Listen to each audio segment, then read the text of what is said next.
হাদিরা বেঁচে থাকলে বাংলাদেশ পথ হারাবে না ইনশাআল্লাহ। হাদি দুনিয়া থেকে চলে গিয়েছে, কিন্তু কোটি কোটি হাদি সে তৈরি করে রেখে গেছে। শরীফ উসমান হাদির মা, সালাম বিনিময় হয়েছে।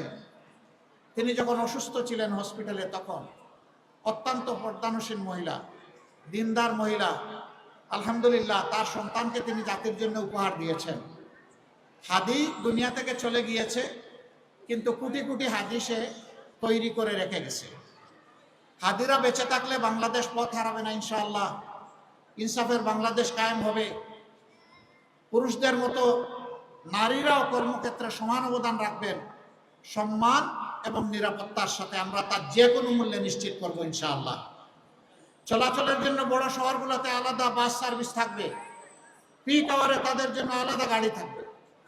পুরুষদের অসুবিধা নাই, মাইলের পর মাইল হাঁটবে, বাইক চালাবে, বাইসাইকেলে আসবে, পাবলিক ট্রান্সপোর্টে উঠবে, ঠেলাঠেলি করে, সমস্যা নাই।